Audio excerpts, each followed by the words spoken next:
In today's episode of True Crimes Unfold, we look into the case of Herlene Coward and the haunting reminder of the fragility of trust and how toxic relationships can go extremely wrong. Please note that events and scenarios in this video may be graphic for some viewers. Discretion is advised. Details of the videos are taken from actual case files. Before we begin, let us know in the comments where you're listening from and what type of cases you'd like us to cover next, and we'll make sure to add them to our list. Don't forget to subscribe to get new stories as soon as they are released. Settle in, get ready, and let's begin.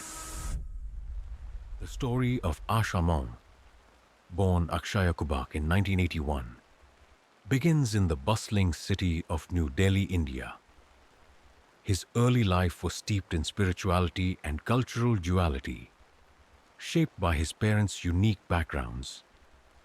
His mother, of Indian descent, was deeply devoted to Eastern philosophy and alternative medicine, while his father, an American of Polish ancestry, was a staunch advocate for peace and a Vietnam War protester.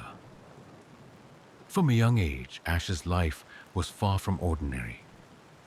His parents embraced Buddhist principles and a nomadic lifestyle, exposing him to a blend of Eastern spiritual practices and Western ideals.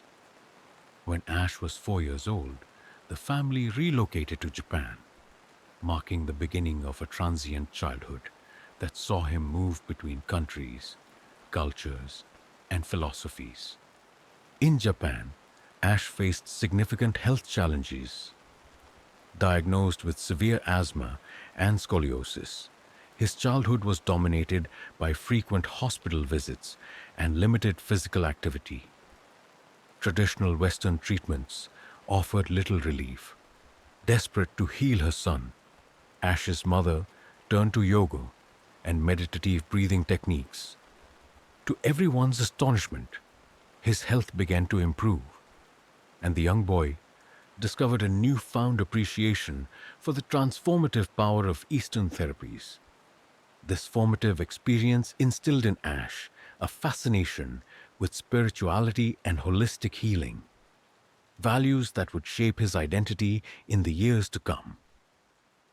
However, his unconventional upbringing also came with its challenges. Ash's parents were part of a loosely organized spiritual community that practiced Tantra, a philosophy blending physical and mental energy to achieve enlightenment. While these teachings introduced Ash to meditation and self-discipline, the community's emphasis on intimate practices and strict discipline often left him feeling isolated and confused. By the time Ash reached his teenage years, he sought to break free from the rigid confines of his upbringing. At 16, he dropped out of school to pursue a career in Chinese medicine, immersing himself in traditional healing practices like Qigong, Zen Shiatsu, and medicinal herbology.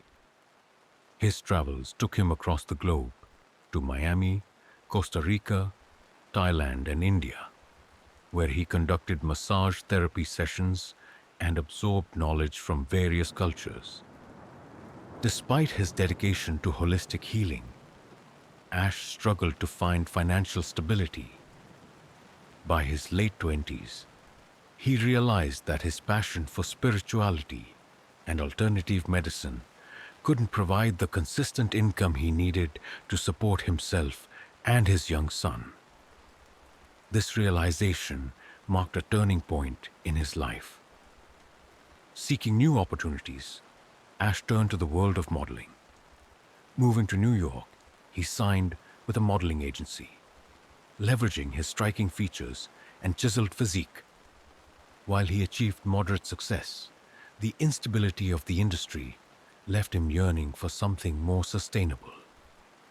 It was during this period of uncertainty that fate intervened in the form of Garen James, the owner of an elite male escort agency called Cowboys for Angels.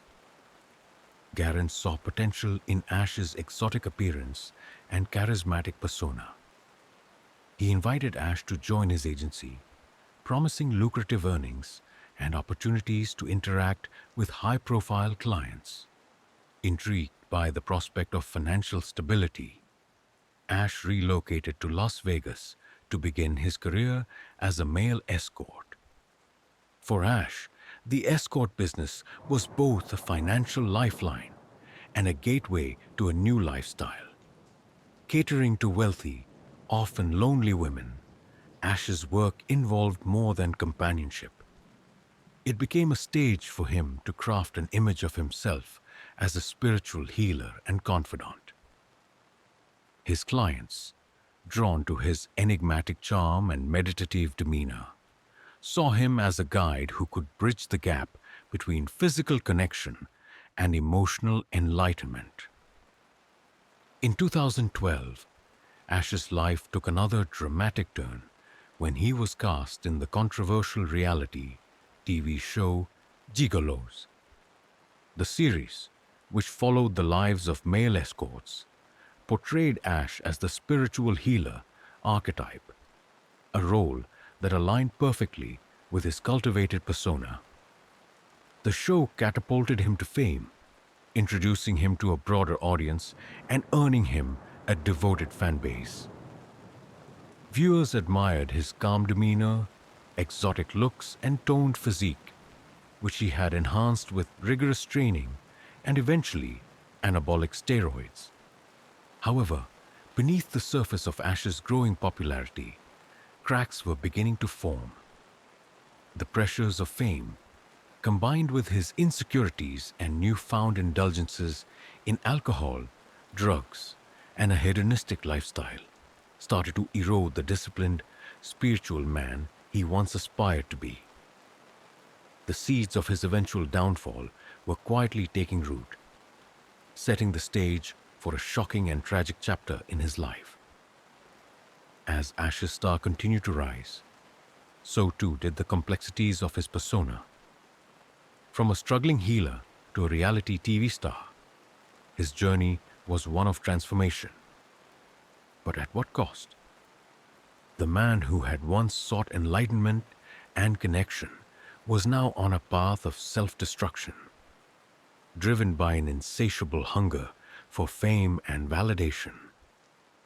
By 2012, Ash Armand had fully embraced his new identity as a star of Gigolos, the provocative reality show that followed the lives of male escorts.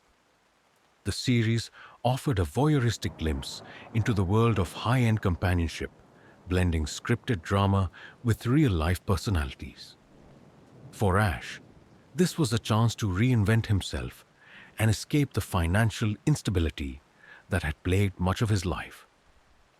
Cast as the spiritual healer, he was portrayed as calm, centered, and deeply in tune with his clients' emotional needs. A role that resonated with audiences and played into his cultivated persona.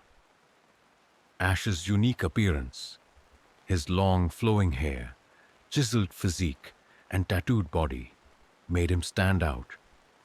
Fans of the show admired his exotic charm and zen-like demeanor, and his social media following quickly grew.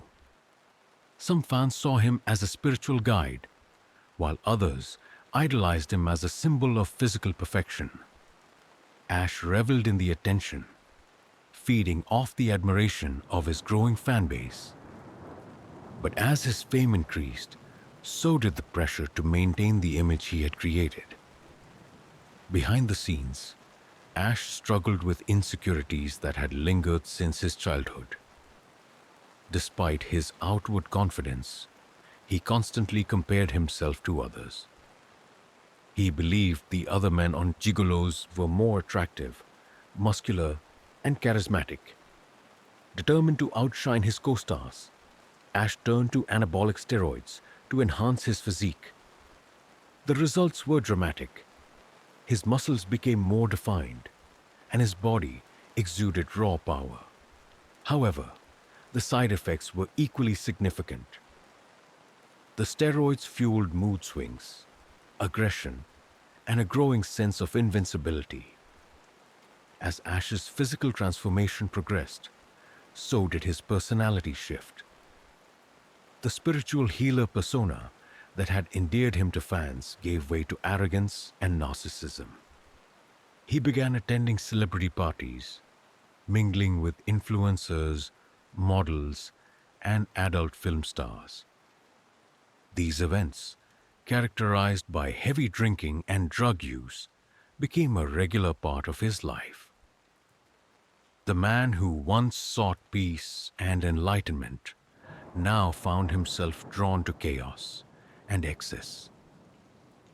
Ash's newfound lifestyle was a stark contrast to his earlier years. He had once dedicated himself to holistic healing and self-discipline, but now he indulged in hedonistic pleasures without restraint. His relationships, too, began to reflect this change.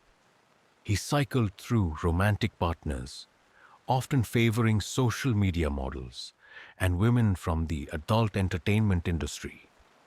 These relationships were fleeting, driven more by physical attraction than emotional connection. The pressure to remain relevant in the competitive world of reality television only exacerbated Ash's descent. As gigolos continued to air, Ash became increasingly consumed by the need to maintain his public image. He launched a YouTube channel, Ash Armand, where he offered fitness tutorials and bedroom training exercises designed to improve intimate performance. These videos, though popular, were a clear attempt to capitalize on his reality show persona. They showcased a man desperate to hold on to the spotlight, even as his personal life spiraled out of control. By 2016, Gigolos had been cancelled, and Ash's fame began to wane. The show's end marked a turning point for him. Without the constant validation of viewers and fans, he struggled to find his footing. He returned to his work as a male escort, but even this became increasingly difficult.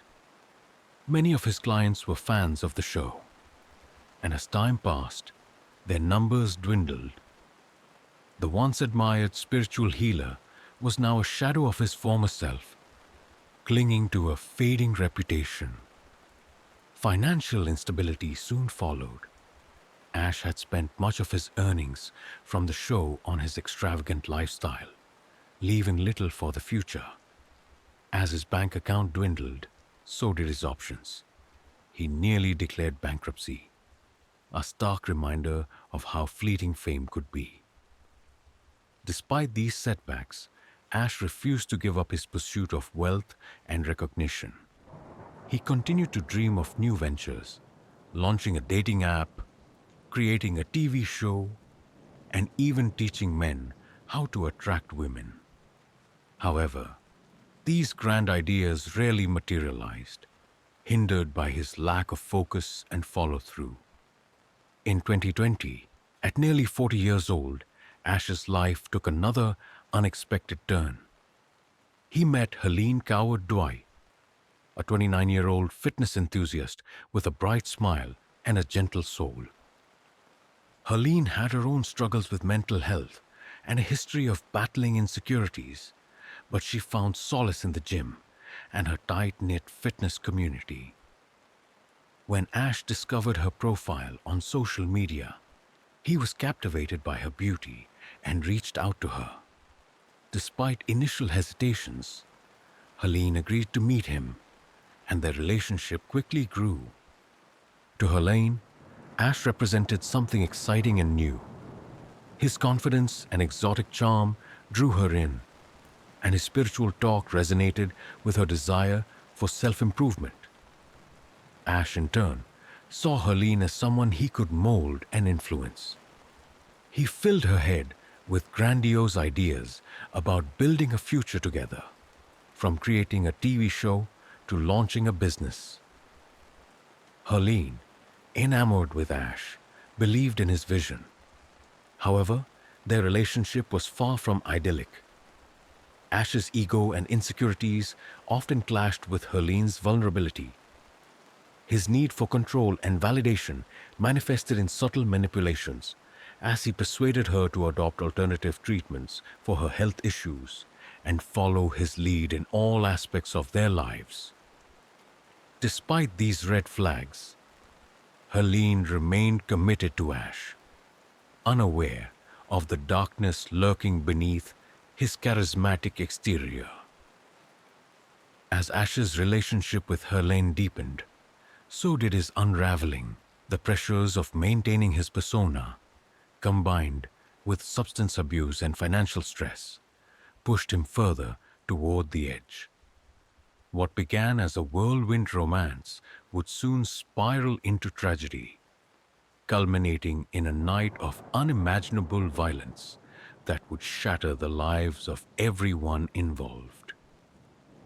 By mid-2020, Ash Armand and Herlene Coward-Dwy's relationship had grown intense and complicated.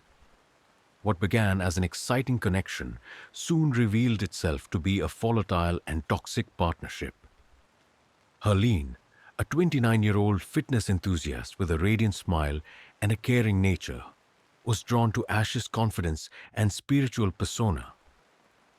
But beneath his charming exterior, Ash was unraveling, driven by insecurity, substance abuse, and an unrelenting desire for control.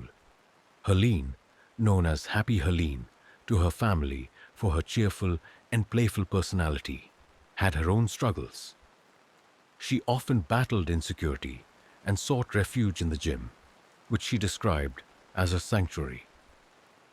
After significant weight loss and gaining newfound confidence, she began working as a fitness trainer, helping others find strength in their own journeys.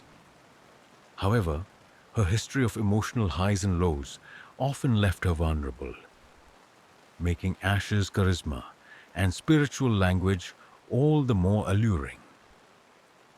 Ash and Herlene's relationship quickly deepened, with Ash filling her head with dreams of building a life together.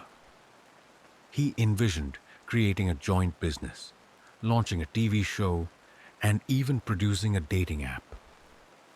Ash's ideas were grand, often outlandish, but Herlene, enamored by his confidence and captivated by his vision, believed in him.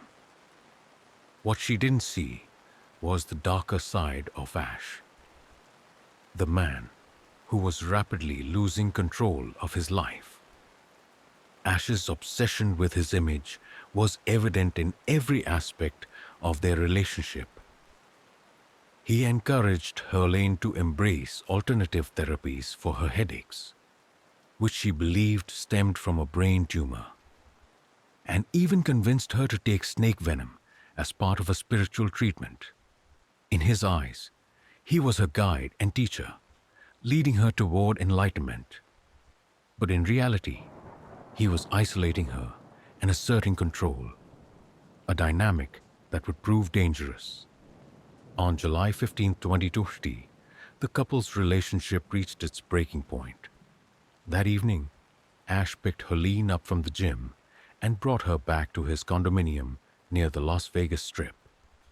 At the time, Ash's teenage son was visiting his mother on the East Coast, leaving only Ash, Herlene, and Ash's ex-girlfriend, Lisa, in the home.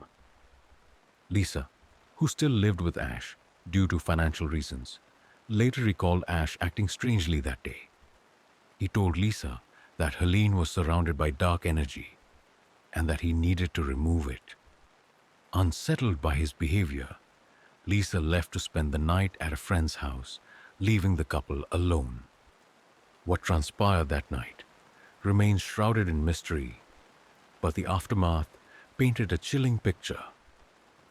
According to reports, Ash and Herlene engaged in a ritual involving psychedelic substances, candles, and prayers. The atmosphere, intended to be spiritual and calming, turned violent. At some point, an argument erupted, leading to a physical altercation. The next morning, at 10:23 a.m., A 911 call was placed by Ash. His voice was frantic and confused as he told the dispatcher, "It's going to sound crazy, because it is crazy, but there's a body here." He claimed he had opened his eyes to find Herlene dead beside him, suggesting he had temporarily lost touch with reality. Despite his incoherent explanations, the horrific details of what happened to Herlene soon came to light. When police arrived at the scene, they found Ash attempting CPR on Herlene's lifeless body. The room was in disarray, with candles lit and wax dripped across Herlene's body and the floor. Her face was swollen and bruised, her tangled hair matted with blood. The brutality of the injuries shocked even seasoned officers. Her mouth was battered, her gums torn, and fragments of her teeth were found in her stomach.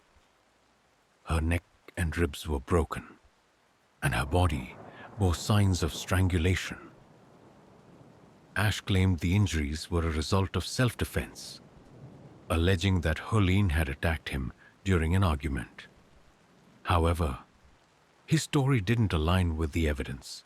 Police found bloodstains in the washing machine, on the bathroom vanity, and on a blood-soaked towel, all indicating an attempt to clean up after the incident. Additionally, Ash showed no significant injuries other than a small cut on his finger, making his claims of self-defense implausible. The autopsy report confirmed the grim reality. Herlene had suffered blunt force trauma and strangulation, and traces of psychoactive substances, caffeine, and alcohol were found in her system. Friends later insisted that Herlene rarely drank and avoided drugs entirely, raising questions about the events leading up to her death. The ritualistic setting of the room, candles, wax, and spiritual symbols, fueled speculation that Ash's actions were tied to a delusional or hallucinatory state. Herlene's family, unaware of her relationship with Ash, was devastated when they received the news.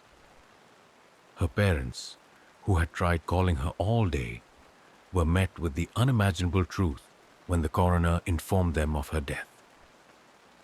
The family was left to grapple with the loss of their beloved daughter and the gruesome details surrounding her final moments. Arranging Herlene's funeral during a pandemic was no small task. Her older sister, 8 months pregnant at the time, took on the responsibility of transporting her body across state lines. Due to the severity of Herlene's injuries, her face was unrecognizable, requiring a specialist to perform a 15-hour reconstructive procedure so the family could hold an open casket funeral. For Ash, the aftermath was equally grim. He was arrested and charged with intentional homicide. Despite the overwhelming evidence, Ash maintained his innocence, claiming that Herlene's death was an accident and that he had acted in self-defense. His lawyer sought financial support from Ash's former employer and even launched a fundraising campaign for his legal fees. But public sentiment largely turned against him. Herlene's death marked the tragic culmination of a relationship defined by manipulation, control, and a toxic pursuit of validation. For her family, it was a devastating loss of a kind, loving woman who had so much more to give. For Ash, it was the beginning of a legal battle that would force him to confront the consequences of his actions and the darkness he could no longer hide. The morning after the brutal death of Herlene Coward-Dwyer, the investigation into Ash Armand began. Police quickly gathered evidence from the chaotic scene in Ash's condominium, uncovering a series of disturbing details that pointed to a violent and deliberate act. The ritualistic setting, candles, melted wax on Herlene's body, and scattered spiritual items, combined with her extensive injuries, painted a grim picture. The forensic evidence and Ash's contradictory explanations only deepened the mystery. Police immediately questioned Ash about the events leading to Herlene's death. He maintained that he had acted in self-defense, claiming that an argument escalated and Herlene attacked him. However, investigators were skeptical of his story. Ash bore no injuries consistent with a physical struggle apart from a minor cut on his finger, while Herlene's body displayed extensive trauma, including blunt force injuries, a broken neck and ribs, and signs of strangulation. The severity and number of injuries were inconsistent with Ash's self-defense narrative. The forensic team collected evidence from the apartment, including blood-stained towels, clothing, and surfaces that suggested an attempt to clean up after the crime. In the washing machine, they found bloodied garments, and blood splatters were discovered on the bathroom vanity. These findings indicated a deliberate effort to conceal the crime rather than a panicked response to an accident or altercation. The autopsy report provided further damning evidence. The pathologist determined that Herlene had suffered blunt force trauma, strangulation, and multiple injuries to her face and mouth, including broken teeth that had been ingested.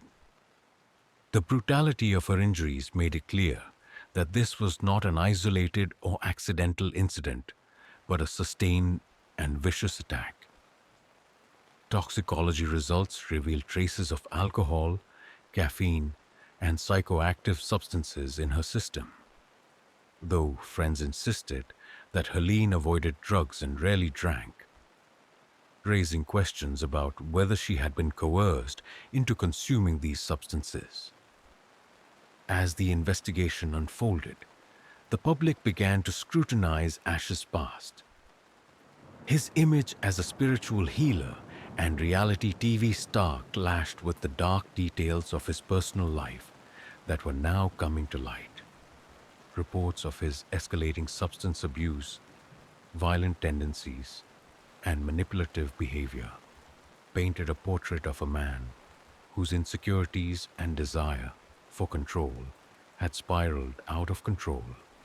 Former friends and colleagues spoke of his growing arrogance and detachment, noting how fame had fueled his ego and contributed to his downfall. The trial began in late 2021, and it quickly became a media spectacle. Ash's defense argued that he was under the influence of psychoactive substances and had temporarily lost touch with reality during the incident. His lawyer painted him as a man struggling with mental health issues exacerbated by substance abuse, arguing that Herlene's death was a tragic accident rather than a premeditated act of violence. To bolster their case, the defense highlighted Ash's claims that he had been performing a spiritual ritual to cleanse Herlene of dark energy. They suggested that the combination of drugs and ritualistic intent had led to a tragic misunderstanding. However, the prosecution dismantled this narrative, pointing to the overwhelming evidence of deliberate violence and Ash's attempts to cover up the crime. The prosecution focused on Ash's history of erratic behavior and his pattern of manipulating those around him. They argued that his insecurities and substance abuse had created a toxic environment that culminated in Herlene's death. Witnesses, including Herlene's friends and family, testified to her kind nature and her reluctance to engage in confrontations, casting further doubt on Ash's self-defense claims. Perhaps the most damning testimony came from the forensic experts, who detailed the extent of Herlene's injuries and the evidence of an attempted cleanup. The prosecution argued that the sustained nature of the attack and the deliberate efforts to hide evidence indicated intent and malice, leaving little room for doubt about Ash's culpability. Public reaction to the trial was divided. Some of Ash's fans and former supporters struggled to reconcile the spiritual healer persona he had portrayed with the brutal reality of his actions. A small but vocal group maintained his innocence, creating social media pages to advocate for his release. However, the majority of public sentiment turned against him as the details of the case emerged. Herlene's family attended the trial, their grief palpable. Her older sister, who had organized Herlene's funeral and arranged for a specialist to reconstruct her disfigured face, delivered a powerful statement about the impact of her loss. She described Herlene as a loving and vibrant person whose life had been stolen in a moment of unimaginable violence. Her family's testimony served as a stark reminder of the human cost of Ash's actions. In September 2021, Ash changed his plea to guilty, likely in an effort to avoid a harsher sentence. In December of that year, he was sentenced to 20 years in prison for intentional homicide. The judge noted the brutality of the crime and the devastating impact on Herlene's family, emphasizing that Ash's actions were inexcusable regardless of his mental state or substance use at the time. The trial brought some closure to Herlene's family, but it could never erase the pain of her loss. For Ash, the sentencing marked the end of a life defined by ambition, manipulation, and a relentless pursuit of fame. His fall from grace was complete, leaving behind a legacy not of healing and enlightenment, but of destruction and tragedy. The conclusion of Ash Armand's trial in late 2021 brought some semblance of closure to Herlene Coward-Douai's grieving family.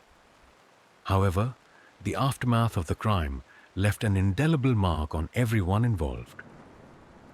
For Herlene's loved ones, the sentencing of Ash to 20 years in prison was little solace for the violent and senseless loss of a kind and vibrant young woman whose life was cut tragically short. Herlene's family, who had been blindsided by her secret relationship with Ash, struggled to reconcile the person they knew and loved with the horrifying circumstances of her death. Her mother and father, who had always described her as the light of their family, found it difficult to move forward without her daily calls and infectious laughter. Her older sister, who had borne the burden of arranging Herlene's funeral while 8 months pregnant, became the emotional anchor for her grieving parents. The family's heartbreak was compounded by the brutality of the crime and the fact that Herlene had suffered so greatly in her final moments. Herlene's friends, particularly those from her fitness community, also grappled with the loss. Many remembered her as a beacon of positivity who worked hard to uplift those around her. The gym where she found solace and strength became a gathering place for those who wished to honor her memory. A memorial wall was created, adorned with pictures and messages from friends and gym members. It stood as a testament to her impact and the love she had inspired in those who knew her. Ash's sentencing also triggered a broader societal conversation about fame, power, and manipulation. Many who had admired Ash during his time on Gigolo S and his YouTube channel were forced to confront the stark contrast between the spiritual healer persona he projected and the violent man revealed during the trial. The public debated how fame and the pressures of maintaining an idealized image could lead someone to such a dark and destructive path. Some of Ash's former fans and acquaintances expressed shock and disbelief, unable to reconcile the man they knew with the perpetrator of such a horrific act. Others pointed to the dangers of unchecked ambition, substance abuse, and toxic masculinity, arguing that Ash's story was a cautionary tale of how fame and ego could spiral into chaos. Despite the overwhelming evidence and his eventual guilty plea, Ash maintained a small group of supporters, including family members who insisted on his innocence. They clung to the narrative that the crime was an accident, influenced by drugs and emotional instability. However, their efforts to garner public sympathy and raise funds for his defense were largely dismissed in light of the brutality of the evidence presented in court. In the wake of Herlene's death, her family established a foundation in her honor, aimed at raising awareness about domestic violence and advocating for mental health support. They hope to prevent others from falling victim to the kind of manipulation and abuse that had cost Herlene her life. Through their efforts, they transformed their grief into a mission to protect and empower others. Herlene's story is now a haunting reminder of the fragility of trust and the dangers of toxic relationships. It stands as a testament to her spirit and the enduring love of her family and friends, who continue to honor her memory in the face of unimaginable loss. For Ash, the man once celebrated as a spiritual healer and reality TV star, his actions have left a legacy of pain and destruction, a cautionary tale of how fame, unchecked ambition, and inner turmoil can lead to ruin.